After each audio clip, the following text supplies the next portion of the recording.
السلام علیکم ورحمۃ اللہ وبرکاتہ۔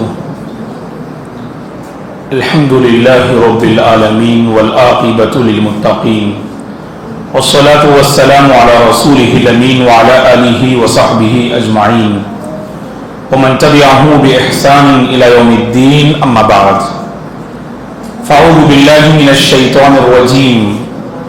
من المؤمنین رجال صدقوا ما عاهدوا الله علیہ فمنهم من قضى نحبه ومنهم من ينتظر وما بدلوا تبدیلا۔ قابل احترام حضرات و خواتین، پیارے حبیب صلی اللہ علیہ وسلم کی پاکیزہ سیرت معلوم کرنے کے لیے ہفتے میں ایک مرتبہ مسجد ہدا عمر آباد میں میرے اور آپ کی حاضری ہوتی ہے۔ یقیناً یہ بڑی عظیم مجلس ہے، یہاں بیٹھنے والے بڑے عظیم ہیں، موفق ہیں، اللہ کی توفیق میرے اور آپ کے ساتھ شامل حال ہے، اس لیے اس مبارک کلاس میں شرکت کا موقع مجھے اور آپ کو ملا۔ اللہ سے ہم دعا کرتے ہیں پروردگار ہماری اس حاضری کو قبول فرمائے، ہمارے اعمال کو قبول فرمائے، ایسی زندگی گزارنے کی توفیق عطا فرمائے جس سے وہ راضی ہو جائے، مثالی زندگی ہمیں نصیب فرمائے، بابرکت زندگی نصیب فرمائے، صحت و عافیت والی زندگی اللہ ہم سب کو نصیب فرمائے، آمین یا رب۔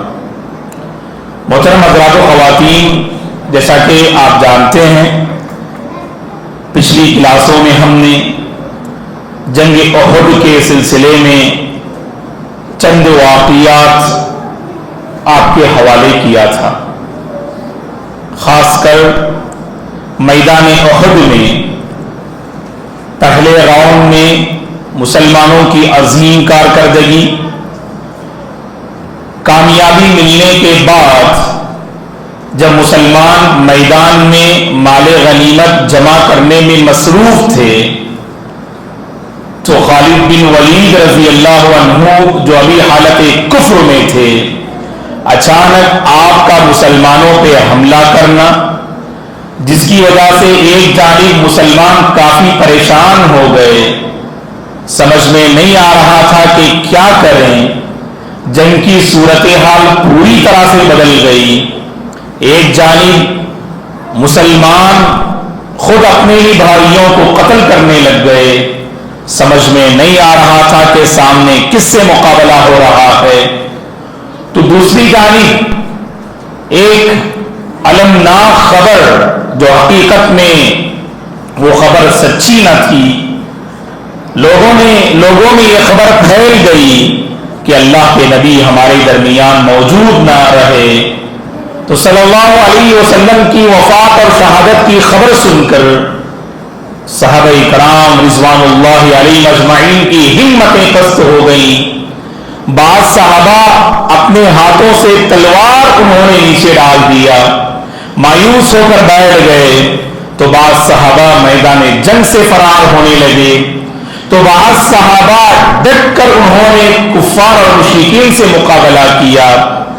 اور جب اللہ کے نبی کے حوالے سے خبر ملی کہ اللہ کے نبی چٹان کے پیچھے بقیر حیات صحیح سالم آپ موجود ہیں، تو صحابہ کی ہمتیں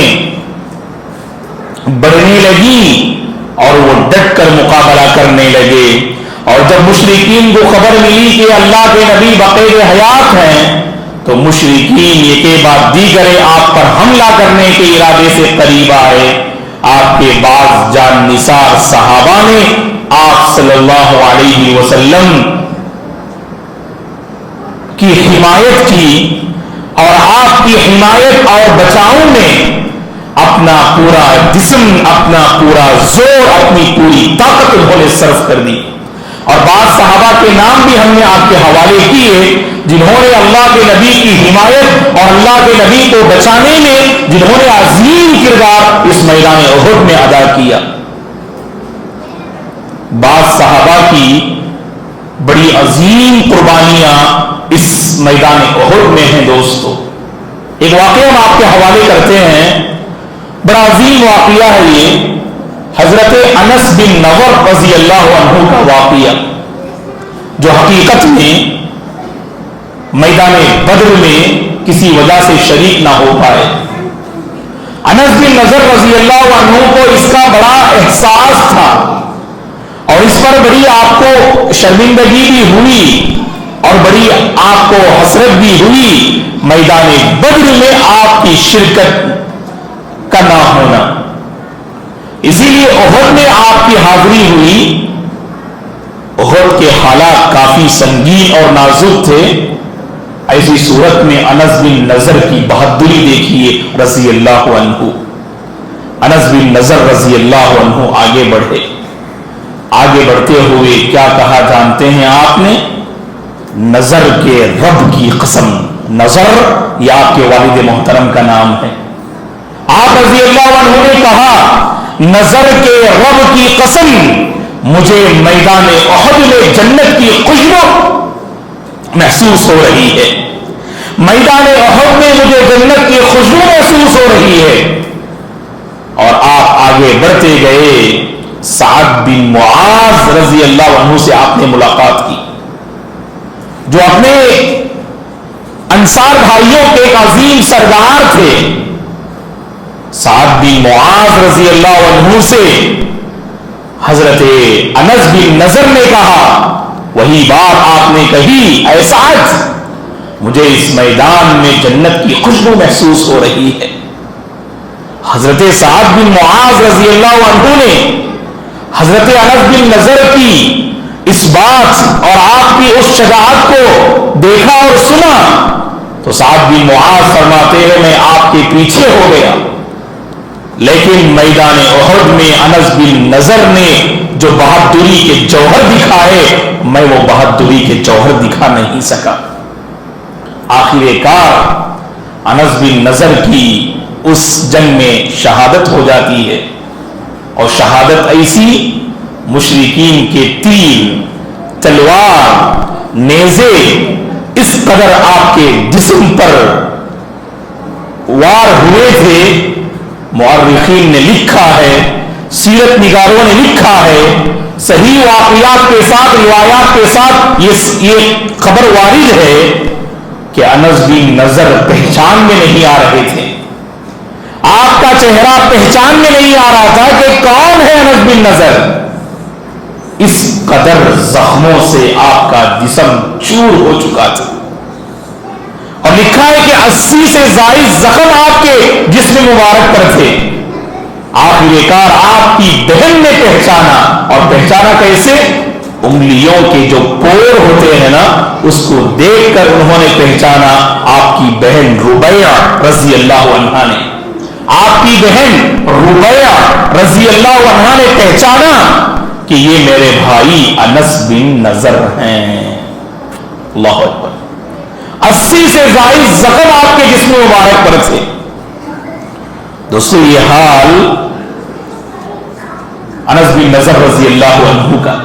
دیکھیے بدر میں کسی وجہ سے شریک نہ ہو پائے، احد میں آپ نے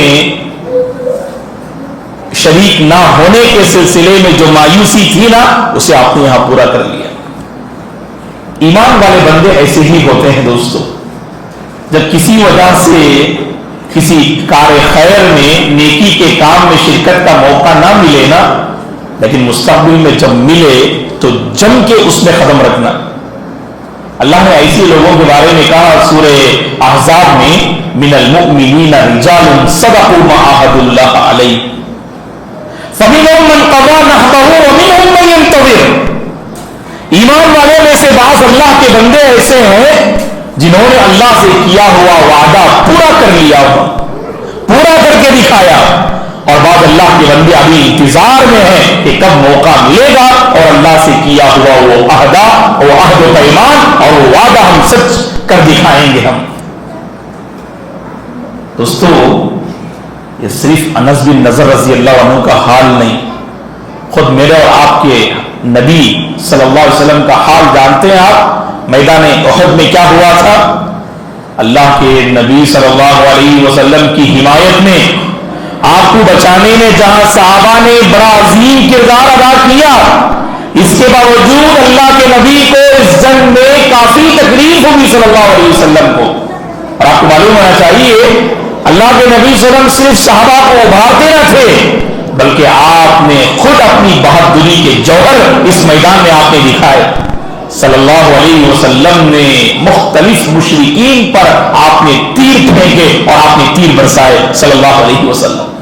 اس قدر آپ تیر برسائے اپنے کمان سے کہ کمان کا ایک کنارہ صلی اللہ علیہ وسلم کا ٹوٹ گیا، اور جیسے کمان کا وہ کنارہ ٹوٹا اس کو اپنے ہاتھ میں لیا حضرت قتادہ رضی اللہ عنہ نے، اور حضرت قتادہ رضی اللہ عنہ کے بارے میں آتا ہے کہ انہوں نے اس کمان کی حفاظت فرمائی جس کمان کو اللہ کے نبی نے میدان احد میں استعمال کیا تھا، اور جس کا ایک کنارہ مسلسل مشرکین پر وار کرنے کی وجہ سے اس کا ایک کنارہ ٹوٹ گیا، اور حضرت قتادہ رضی اللہ عنہ نے اس کمان کی حفاظت فرمائی۔ آپ کو بتا دوں کہ اللہ کے نبی صلی اللہ علیہ وسلم بھی اس دوسرے راؤنڈ میں کافی پریشان ہوئے، اور سیرت نگاروں نے لکھا بچیوں سے گزارش ہے کہ خاموشی کا مظاہرہ کریں، بلکہ ہم بچیوں سے کہیں گے آپ لوگ ادھر آ جائیں، ادھر آئیں، رشدہ آپ لے کر آؤ بیٹے بچیوں کو، بارک اللہ فیک۔ اصل خواتین کو اس سے تکلیف ہوگی بچیوں کی آواز سے، جو آوازیں کر رہے ہیں نا تمام بچیوں کی ادھر بھیج دیجیے گا تاکہ جواب دینے میں آسانی ہو، اور آخر میں اور یہ ہنگامہ بھی نہ کر پائیں۔ جو چھوٹی بچیاں آ سکتی ہیں الحمدللہ، جاؤ بیٹے، جو چھوٹی بچیاں ہیں ذرا مسجد کی مطلب اس جانب آ جائیں تاکہ آپ لوگ خاموشی سے سن پائیں۔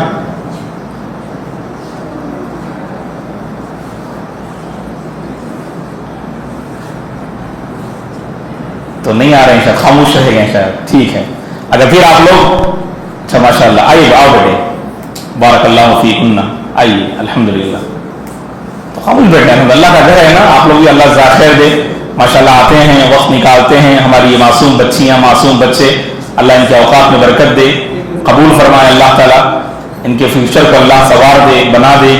آئیے اندر آؤ بیٹے، ہاں خاموش بیٹھیے۔ اس کے بعد جو بھی چھوٹی بچیاں رہیں گی انشاءاللہ ہماری کلاس میں اسی حصے میں آ کر بیٹھ جائیں گے انشاءاللہ، تاکہ آپ لوگ پوری توجہ سے ہماری کلاس کو سنیں، اور ہماری محترم خواتین جو سنتے ہیں نوٹ کرتے ہیں ان کو کسی طرح کی کوئی تکلیف نہ ہو۔ جزاکم اللہ خیرا۔ تو صلی اللہ علیہ وسلم کو اس جنگ میں کافی نقصان ہوا، جسمانی نقصان جانتے آپ، جو معتبر روایات سے یہ ثابت ہے، اللہ کے نبی کے سامنے کے 4 دانت شہید ہو گئے، رباعی دانت۔ رباعی دانت کسے بولتے ہیں؟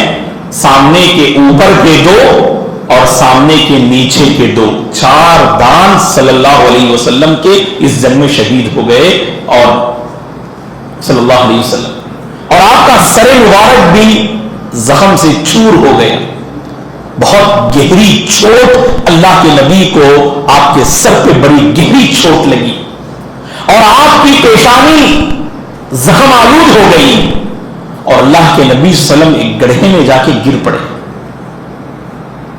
اسی لیے ماں عائشہ نے، صحیح بخاری مسلم کی حدیث ہے، اس واقعے کے بعد اللہ کے نبی سے پوچھا، اے اللہ کے نبی آپ کی زندگی کا سب سے کٹھن دن کون سا ہے؟ کیا احد کا دن ہے جس میں آپ کو اتنی تکلیف ہوئی؟ کہا اللہ کے نبی نے، نہیں عائشہ، احد کے دن سے بڑھ کر مجھے اپنی زندگی میں اگر تکلیف پہنچی تو طائف کے سفر میں تکلیف پہنچی تھی، جب مسعود، حبیب، عبدیالیل جیسے اوباش سرداروں نے نوجوانوں کو اللہ کے نبی کے حوالے کر دیا، ان نوجوانوں نے اللہ کے نبی کو بہت تکلیفیں دی۔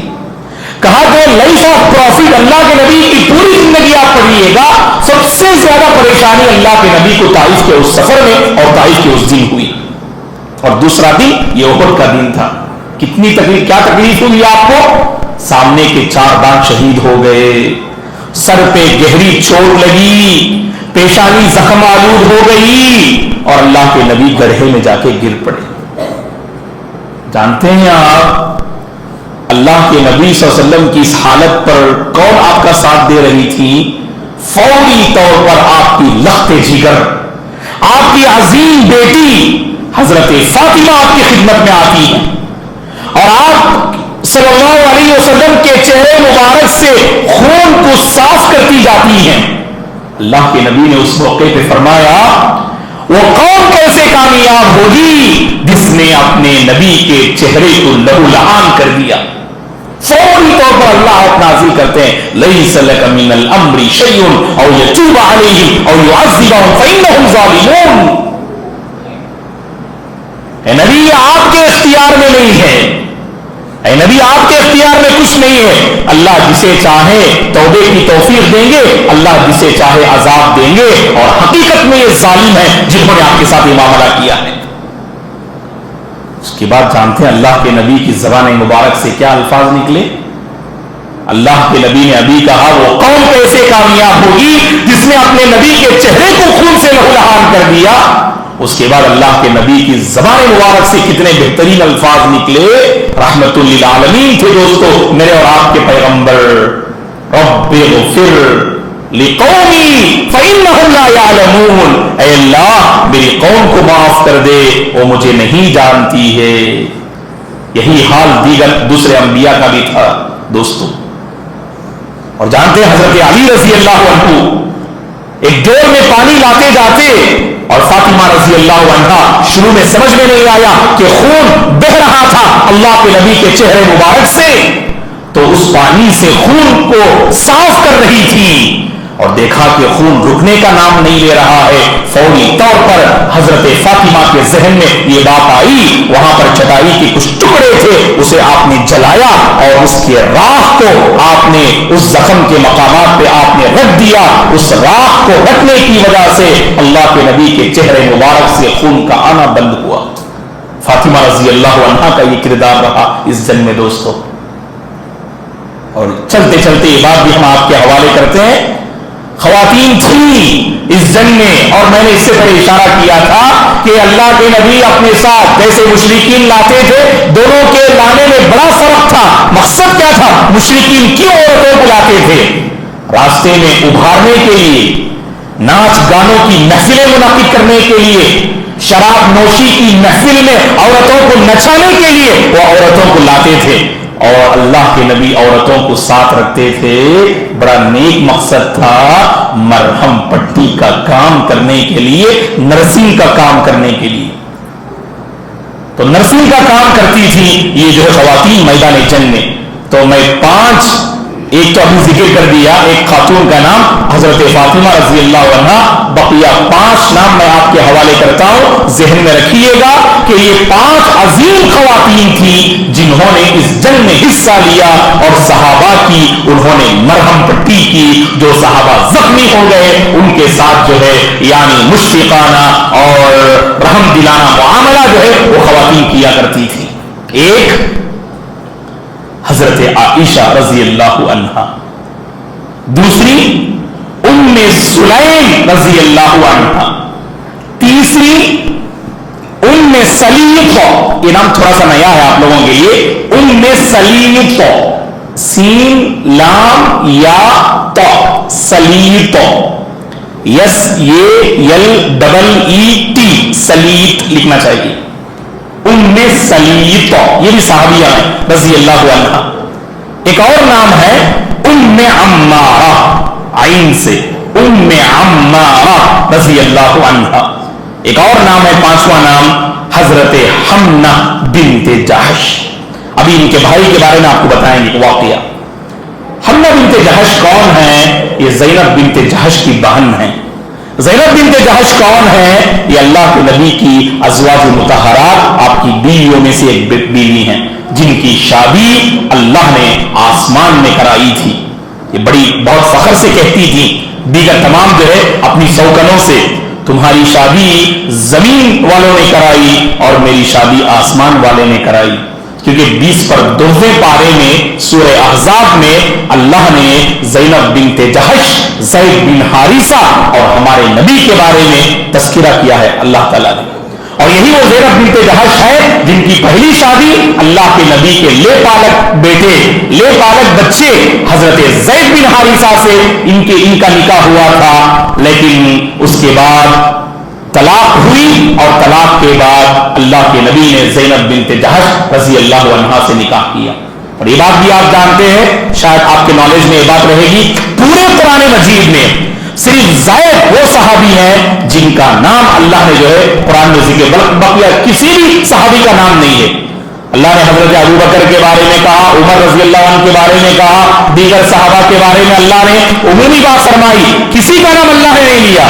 پورے قرآن میں صرف ایک صحابی کا نام ہے، وہ صحابی زید بن حارثہ ہے. تو یہ اس صحابی کی فضیلت ہے جو بچپن ہی میں اسلام قبول کیے تھے.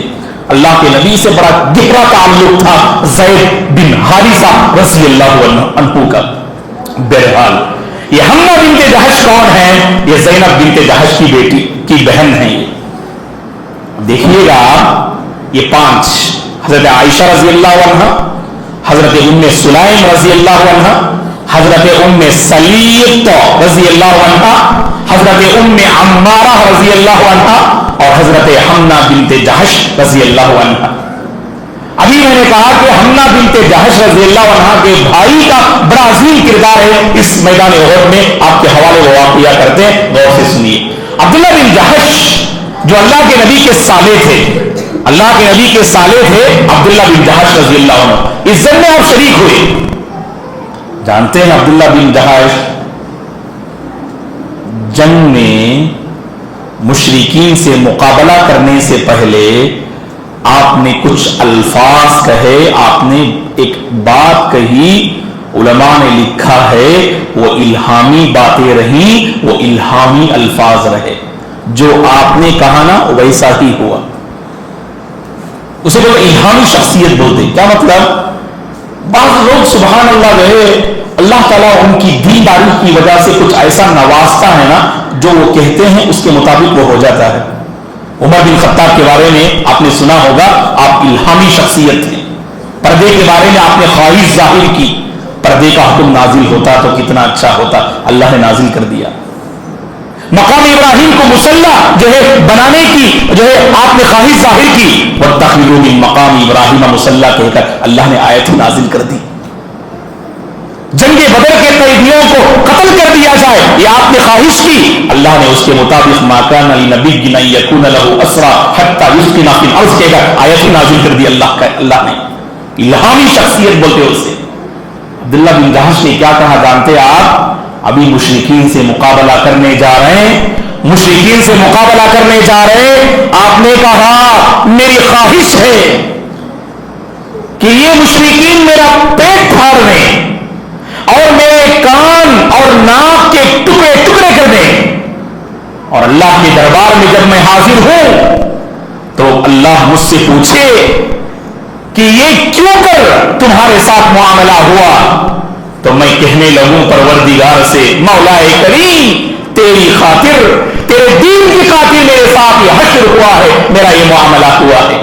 اور مورخین نے لکھا ہے اس قدر بڑی شجاعت و بہادری سے آپ نے مقابلہ کیا کہ مشرکین کی صفوں کو چیرتے ہوئے آپ نکلے، کئی مشرکین کو موت کے گھاٹ آپ اتار دیے، اور حالت یہ ہوئی سبحان اللہ کہ آپ کے پیٹ کو چھین دیا گیا، آپ کے کان اور ناک کو کاٹ دیا گیا، اور جو آپ نے جنگ سے پہلے کہے وہ حالت میں لوگوں نے آپ کو پایا. حضرت عبداللہ بن جہش رضی اللہ عنہ. ایک اور صحابی کا واقعہ ہم آپ کے حوالے کرتے ہیں، دیکھو آپ، عمرو بن جموح رضی اللہ عنہ. چلیے یہاں میں رک کر ایک سوال کرتا ہوں، دیکھتے ہیں آپ لوگوں کا ذہن کتنا کام کرتا ہے. یہ عمرو بن جموح کون ہے؟ یہ کہیں نہ کہیں میں ذکر کیا ہوں، ان سے ریلیٹڈ کوئی بات. عمرو بن جموح کے بارے میں نے ذکر کیا ہے، دیکھتے ہیں آپ کا ذہن کتنا جو ہے فوراً کام کرتا ہے. ایگزیکٹ اس صحابی کے بارے میں نہ صحیح، لیکن ان سے ریلیٹڈ کوئی بات میں نے نقل کی ہے، اور میں نے یہ نام باقاعدہ بھی لیا ہے. لیکن تھوڑا سا ٹف سوال ہے یہ دیکھتے ہیں شاید کہ کوئی ذہن میں ہو کسی کے تو بولے، لیکن جواب جب دوں گا نا تو آپ کہیں گے بہت آسان سوال ہے مولانا، بس نام جو ہے ذہن سے نکل گیا. آسان جواب ہے لیکن سوچنا تھوڑا مشکل ہے. خواتین کی طرف سے دیکھتے ہیں, انتظار کر رہے ہیں, اب تک چھٹی نہیں آئی. عمرو بن جموح کون ہے؟ ان سے ریلیٹڈ ایک واقعہ ہوا تھا, ایگزیکٹ یہ نہ صحیح لیکن ان کے خاندان والے, گھر والے, اس سے بڑا کلو اور کوئی نہیں ہو سکتا ہے. یہ تو کلو دے رہا ہوں میں. ان سے ریلیٹڈ ایک واقعہ بولا تھا میں, تب ان کا نام میں لیا تھا. کوئی جواب نہیں دے رہے. خیر بول دو میں ہی, شاید خواتین کی طرف سے بھی شاید ذہن میں نام نہیں آ رہا ہے. ابو جہل کو قتل کرنے والے دو معصوم نوجوان, معاذ ابن عمرو ابن جموح, معاذ ابن افراح, اور ایک معوذ میں نام ذکر کیا تھا, مشہور معاذ اور معوذ کہہ کر, تو ان کے والد محترم ہیں آپ عمرو بن جموح, اور باقاعدہ ایسے ہی نام لیا تھا. چاہے تو ہمارے بدر کے ویڈیو میں دیکھ لیجیے آپ دلیل کے طور پر, معاذ ابن عمرو ابن جموح. میں نے کہا کہ تھوڑا سا فوراً نام ذہن میں آنا اتنا آسان نہیں ہے, بارک اللہ فیکم, لیکن یہی ابو جہل کو جن دو معصوم نوجوان بچوں نے قتل کیا وہ یہی ہیں ان کے والد محترم عمرو بن جموح رضی اللہ عنہ. اور ان کی ایک پریشانی تھی, چلنے میں بہت تکلیف ہوتی تھی, ان کو چلنے میں بہت تکلیف ہوتی تھی. لکھا ہے کہ تقریباً یہ لنگڑے تھے, چلنے سے بہت معذور تھے, ایک پاؤں بہت مشکل سے آگے بڑھاتے تھے. اور اللہ کے نبی کا یہ معمول تھا جنگ میں آپ بچوں کو نہیں لیتے. کتنی عمر تھی جنگ میں شریک ہونے کی؟ 14 سے بڑھ کے ہونا چاہیے, 14 سے کم ہوتا آپ نہیں لیتے صلی اللہ علیہ وسلم. تو بچوں کو نہیں لیتے تھے, اور کمزوروں, معذوروں, بیماروں کو آپ جنگ میں نہیں لیتے تھے. لیکن یہاں پر جو 3 ایسے نام ہمیں احد میں نظر آتے ہیں, یہ سب یاد رکھو آپ, 3 ایسے نام یاد آتے ہیں جو معذور ہونے کے باوجود, کمزور ہونے کے باوجود, ان کی انتہا درجے کی اس شہادت کی دلچسپی کو دیکھ کر اللہ کے نبی نے اجازت دے دی. عمرو بن جموح بھی اس میں سے ایک ہیں, اور دوسرے ہیں یمان رضی اللہ عنہ, اور تیسرے ہیں ثابت رضی اللہ عنہ. کون ہے یمان؟ ہاں بارک اللہ فیک, احسنت, حذیفہ کے والد محترم یمان رضی اللہ عنہ, انعام کے مستحق ابو انس, بارک اللہ فیکم. تو یمان رضی اللہ عنہ, ثابت رضی اللہ عنہ اور عمرو بن جموح, یہ 3 وہ صحابہ ہیں جو معذور ہونے کے باوجود جنگ میں آئے تھے, اور یہ لنگڑے تھے, چلنا بہت مشکل تھا. اللہ کے نبی سے پوچھا, اے اللہ کے نبی بتاؤ تو صحیح, اگر میں اس حالت میں میدان جنگ میں آگے بڑھوں, مشرکین سے مقابلہ کرتے کرتے میری روح اگر پرواز ہو جائے, اگر مجھے شہادت مل جائے, کیا میں اسی حالت میں جنت میں داخل ہو جاؤں گا؟ اللہ کے نبی نے کہا کہ ہاں تم داخل ہو جاؤ گے. اس قدر خوش ہوئے, آپ کا چہرہ اس قدر کھل اٹھا کہ کہتے کہتے میدان جنگ میں دشمن کی صف میں گھس پڑے, مجھے جنت ملے گی, جنت ملے گی کہہ کر داخل ہوئے, اور آپ نے شہادت پا لی اسی جنگ میں. معاذ اور معوذ, یا معاذ, دونوں معاذ سے ان کے والد محترم عمرو بن جموح رضی اللہ عنہ جو ہے شہادت پا لی ہے. ایک اور ہے ثابت, تو کافروں کے ہاتھ مارے جاتے ہیں. ایک اور صحابی ہے یمان رضی اللہ عنہ, اور میں نے بتایا یمان رضی اللہ عنہ کے بارے میں کیا, کہ خود آپ ہی کے ساتھیوں نے آپ کو قتل کر ڈالا. جب اللہ کے نبی صلی اللہ علیہ وسلم کی وفات کی خبر ملی اور حالت کافی تشویشناک, پریشان کن تھے, تو صحابہ کی تلواریں بہت غلطیاں کر رہی تھی, خود اپنے ساتھیوں کو مار رہے تھے. ان میں یمان کا واقعہ علماء نے لکھا ہے رضی اللہ عنہ کا, کہ ساتھی آپ کی طرف آگے بڑھے, پیچھے سے بیٹے نے دیکھا لوگ آپ کے ساتھی یمان والد محترم کی طرف آگے بڑھ رہے ہیں, آپ نے روکنے کی کوشش کی, اے اللہ کے بندو یہ میرے والد محترم ہیں, لیکن ان تک آواز نہ پہنچ پائی. انہوں نے, ساتھیوں نے یمان رضی اللہ عنہ کو گویا کہ قتل کر ڈالا, آپ کی شہادت ہو گئی. اسی لیے جنگ کے بعد یہ چونکہ غلطی سے ان کا قتل ہوا تھا، اس لیے اللہ کے نبی نے حضرت حذیفہ سے کہا تھا ہم آپ کے والد محترم کی دیت ادا کریں گے، لیکن حضرت حذیفہ رضی اللہ عنہ نے دیت لینے سے انکار کر دیا۔ دیت کا مطلب ہوتا ہے اگر غلطی سے قتل ہو جائے تو ایک جان کے بدلے 100 اونٹ کی قیمت ادا کرنی پڑتی ہے، تو 100 اونٹ کی قیمت دینے کی بات وہاں آئی تھی، لیکن اللہ کے نبی صلی اللہ علیہ وسلم سے انہوں نے کہہ دیا، حضرت حذیفہ نے، اللہ کے نبی مجھے دیت نہیں چاہیے، میرے ساتھیوں نے جو غلطی کی میں نے انہیں معاف کر دیا، اور اللہ سے میں نے یہ کہہ دیا اے اللہ تو گواہ ہے میرے ساتھیوں نے جو میرے والد محترم کو غلطی سے قتل کیا ان کو میں نے معاف کر دیا۔ اور مورخین نے لکھا ہے اس واقعے کے بعد حضرت حذیفہ کی قدر و منزلت صحابہ میں اور زیادہ بڑھ گئی۔ دیکھیے گا دوستو، یہ حضرت عمرو بن جموح اور یمان رضی اللہ عنہ اور ثابت رضی اللہ عنہ جو معذور اور کمزور ہونے کے باوجود انہوں نے جنگ میں شرکت کی اور اپنی بہادری کا انہوں نے ثبوت دیا۔ ایک واقعہ کہہ کر انشاءاللہ اپنی گفتگو ہم ختم کر دیں گے۔